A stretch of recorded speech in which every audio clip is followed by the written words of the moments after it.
Hi, my name is John. Welcome to a video review of this SIP 130 amp inverter MIG welder. The welder been sent to me from my friend Rob at Extreme Plasma. Obviously Rob does plasma tables. He's also now selling a select few welders and welding accessories. Rob also sponsors my YouTube channel. I have used the welder, so there won't be a box opening. Anybody who watches my channel will have seen it in use last week. I welded some box section and I am impressed with it, but I'm still going to do a full review on it. In this video I'm not going to show you how to weld. There's plenty of people on YouTube who'll show you how to weld. What I am going to show is how to set the machine up, what the various controls do, and basically how to use it. I will try and get some welding shots through a welding mask just to show you the actual welding process. This machine is based at the hobby market. It's not the sort of machine you buy to weld ships together with. It's the sort of machine you would buy to repair a wheelbarrow or a bike or do car body work. It's going to be used mainly on flux core, which means you haven't got the hassle of a gas bottle and a regulator. You can use it outside when it's windy. Anyway, that's enough talk. Let's bring the camera in, have a close look at exactly what you get, show you how it works, and basically we'll do a bit of welding. The first thing I like is the welder comes with a pre-fitted 30 amp fuse, so you can use it on an ordinary domestic 30 amp supply. It comes with a wired in torch or a hardwired torch. It's basically a conventional MIG torch, nothing special there. Comes with a copper earth lead. It also comes with what they call a stinger. That's used for stick welding. We'll have a look inside. I'll show you where the wire's installed. Unlike most MIG sets where the wire's inside, this one's actually underneath the lid. That's a spool of wire, and that's a wire feed mechanism. I've already installed the wire because I have been using it. Uses the small mini size reels of wire. This being flux core is 0.8mm. You can use 0.6 or 0.8mm solid wire using gas, which we'll be doing a little bit later on. In the back of the welding machine, on-off switch, a cooling fan, that's your mains in cable. There's a gas port there, that's where you put your gas when you're going to be doing ordinary conventional gas shielded MIG. I'll power this up and we'll go through the various controls. There's a series of lights here. Top one is MMA, that's manual metal arc, that's stick welding. Next one down is flux core. Then we've got ordinary MIG welding, gas MIG welding. Then we've got a one there if you're using 100% CO2, like pub bottle gas. You can change your wire size between 0.8 and 0.6. We're going to be playing flux core most of the time. There's two dials. The top dial is a coarse adjustment. It goes from 1 to 10. It also goes 40, 55, 90, 100. That's ampage. So the blue one is the ampage for your stick welding. The centre one, the one we're going to be using, that controls wire feed as well as voltage. So that's a coarse setting which automatically adjusts the wire feed and the voltage as they go up, and you've got a fine setting here to finely tune it in where you can go 20% either way. These are the output sockets from the welder. You've got a plus and a negative. In flux core welding you weld with electrode negative, that is, a torch is negative, so you put that one into the negative, then your earth lead goes into the positive, and that would go onto your bench or onto the part you're going to be welding. So MIG welding with flux core is negative live, positive earth. If you're going to do conventional MIG welding, which is positive live, you simply put that one into the positive, and then your earth goes into the negative. That's also the way it's used for stick welding. Negative earth, positive electrode.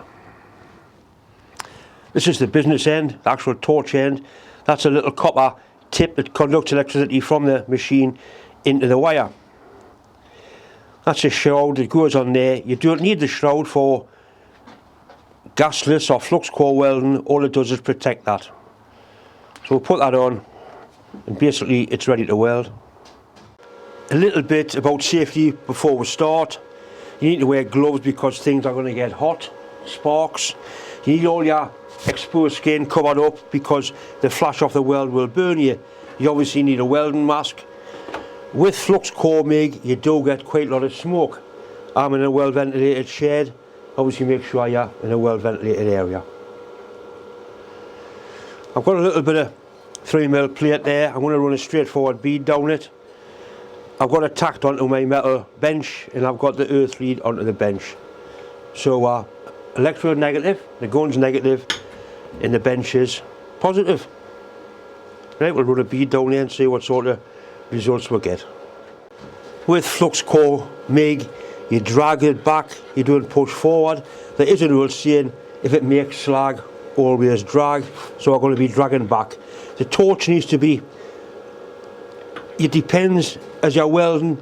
Hopefully when I get some arc shots you'll see how we can control the welding puddle by the angle of the torch. But like a 15-degree drag angle is ideal, and you stick out between your wire and the end of the torch about half an inch, 13mm.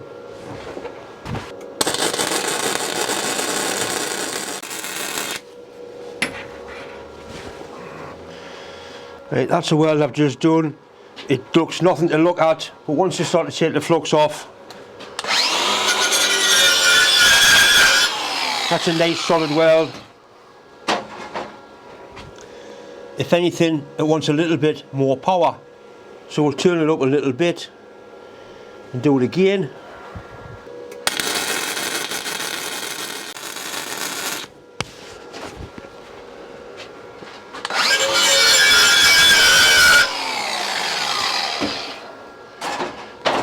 Right, there's nothing at all the matter with that.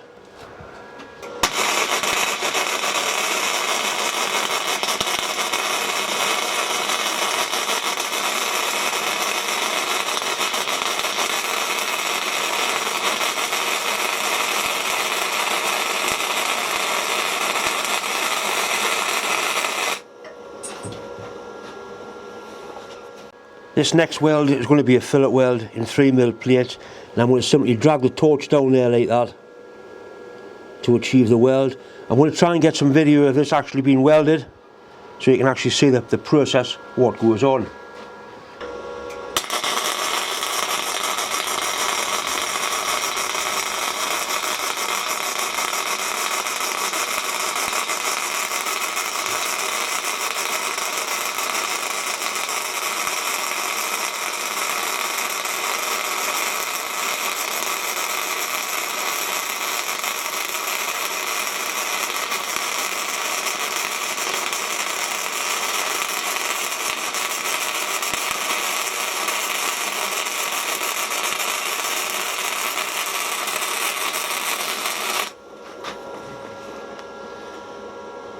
That's the weld I've just done.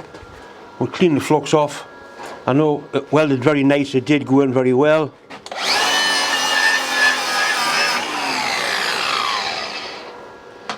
Right, there's absolutely nothing the matter with that. I did blow through there, but I was welding over the top of a camera. Good penetration. That is a really nice weld. I've turned things down a bit. This is a piece of car bodywork. It's a bit of wing off a Peugeot actually. French cars don't use the thickest material in the world. So this is sort of the sort of stuff you'd be welding if you're repairing your car.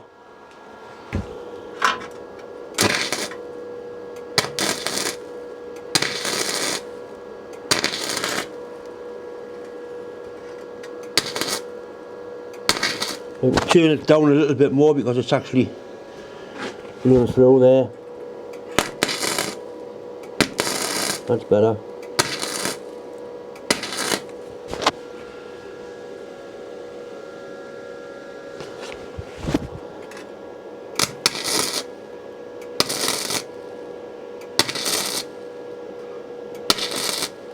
You do it in little pulses like that.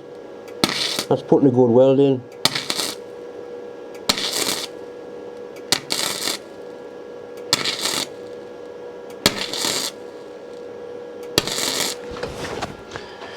Once I got it dialed in, it's welding quite nicely.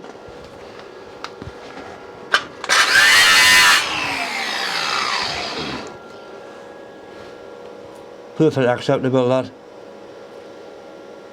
So it has got a good bottom end as well. I'll cut some pieces of this up and I'll do some of the sort of welds that you'll be actually doing on car panels, like a lap joint and a plug weld. That's a lap joint on car body material. I've ground the paint off, and so we'll get on with that.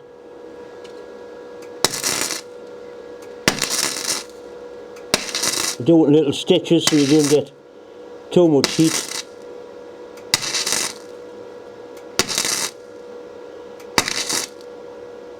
Got a lovely crisp start, fire straight away.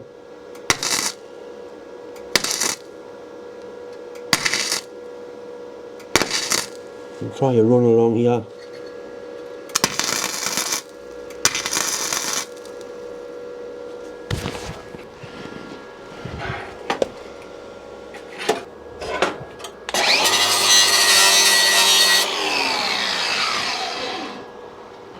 That's quite impressive for thin plate on flux core, and it's right through 100% penetration.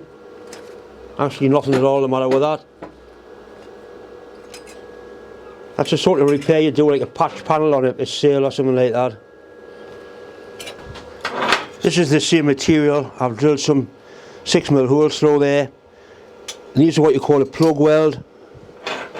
You basically bring a torch straight in and weld one of that and fill that hole in. It's a very strong weld, often used on the bottom of sails where the sill joins the inner sill. Obviously I've ground the metal clean, so I'll give it a go and see how they work.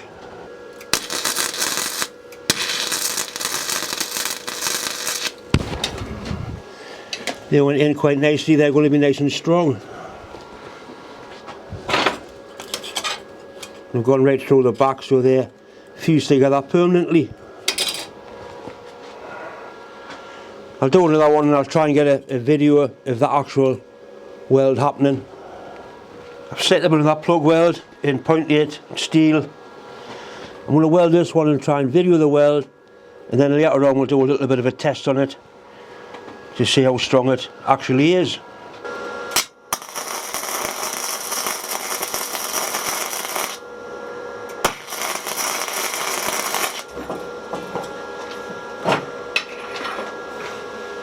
Right, that's the spot weld we've just done, and we're going to test this one a little bit later on.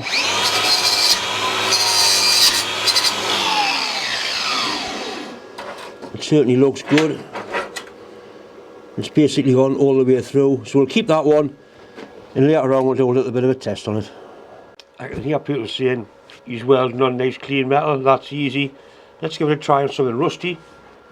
This exhaust, far from nice clean metal. See if it'll go straight through the rust.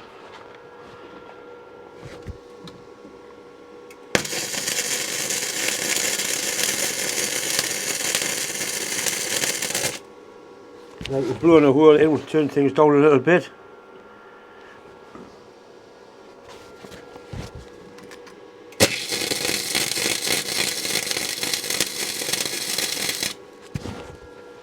It's quite impressive, that. Literally getting started, and if you're drilling through the rust is the hard bit.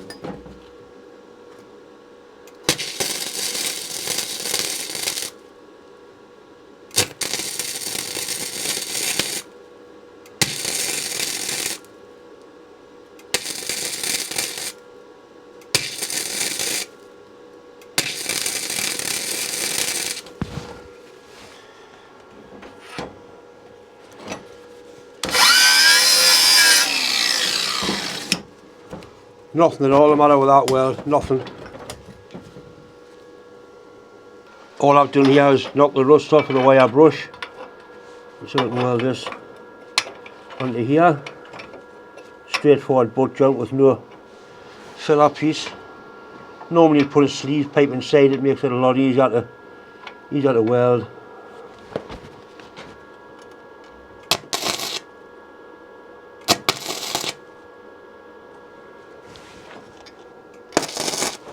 Get some tacks on it first.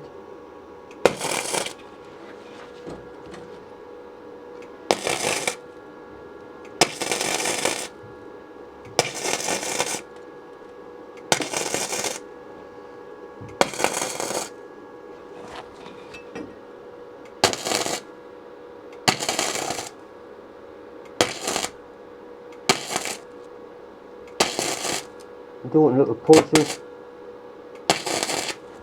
but it's certainly welding it alright.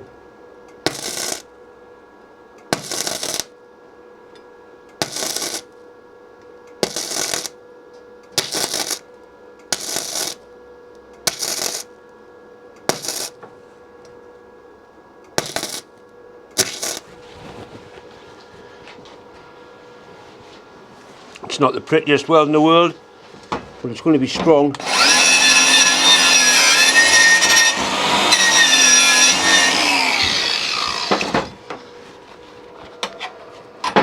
Got a bit of a gap there, so we can fill the gap up.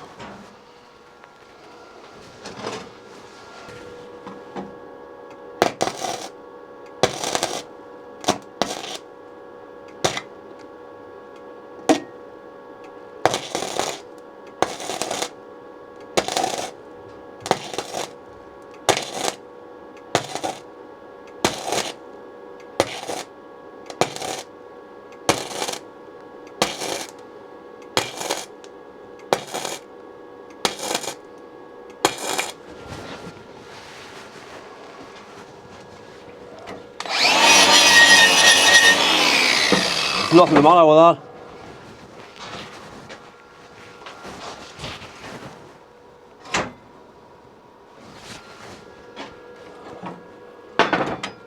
So we can fill that big gap up just for a half.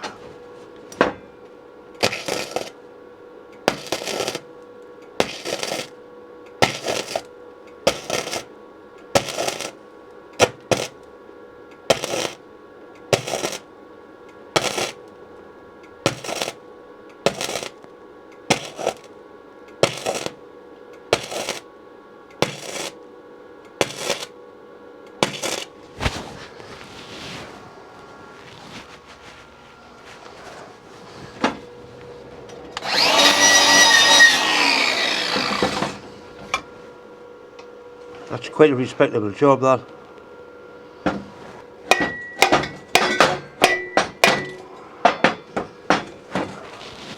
This silencer box has got a aluminium type coating over it.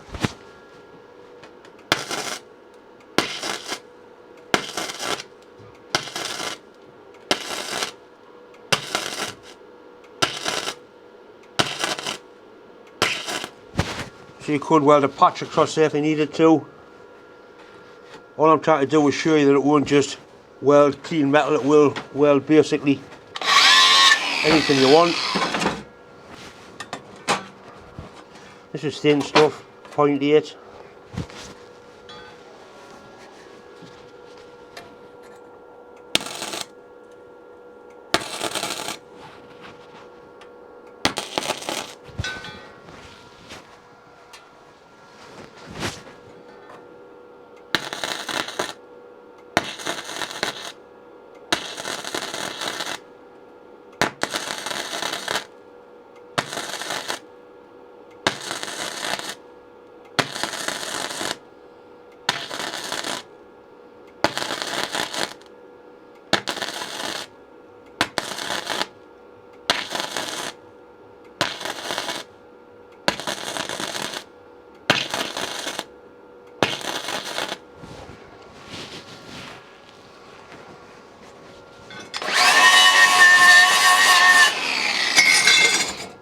That's good, very good.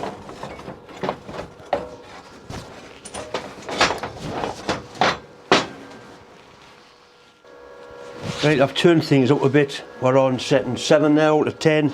This is 6mm plate, and I'm going to run a filler joint down there. I'll weld one side and then I'll turn it over and try and video weld on the other side, and then we'll be able to do some tests on this particular piece of welding.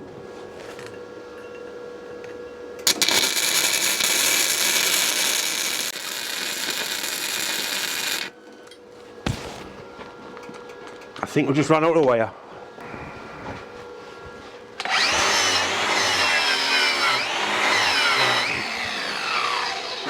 That is a decent weld.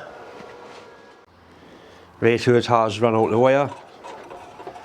Simple enough to replace the spool of wire.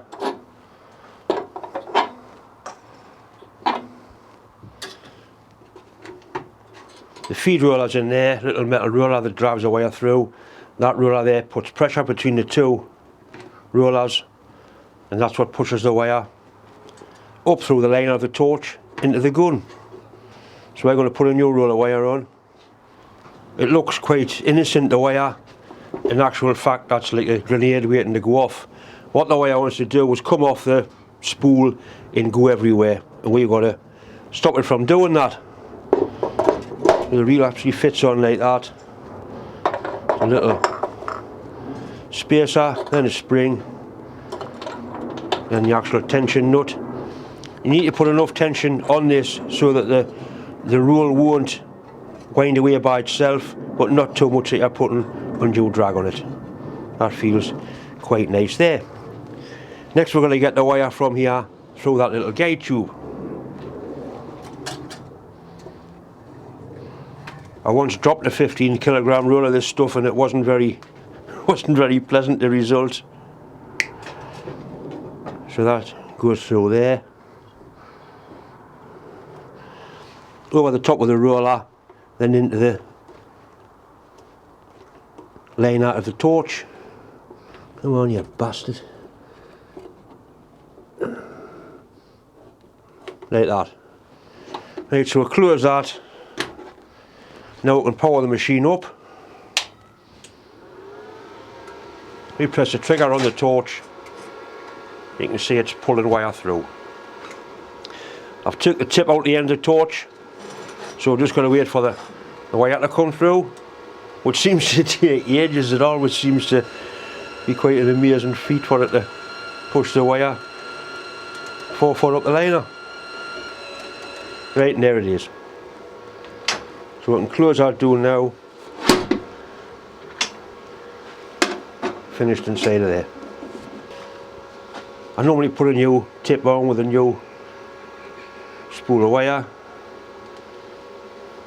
These are consumables that don't last forever, but they last surprisingly long amount of time. And that's it, ready to carry on welding.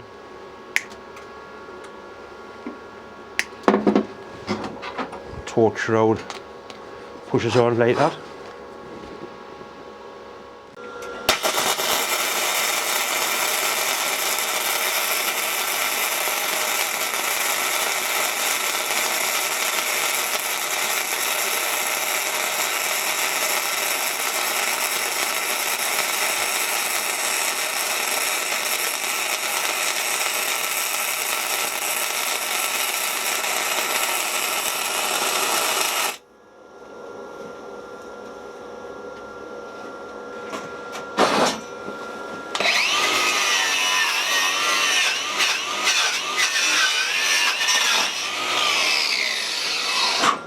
Right, that's the weld you've just seen us do.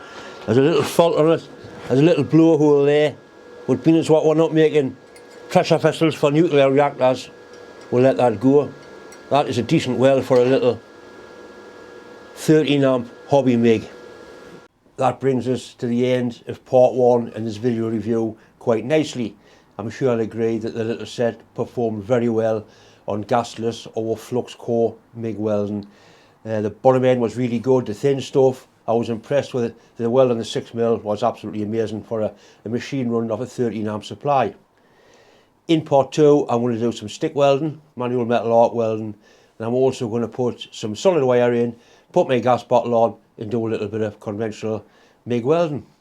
I hope you enjoyed the video so far. Have a look on the link in the description box, that'll take you to the Extreme Plasma site where you can find these and other welders. Anyway, thanks for watching.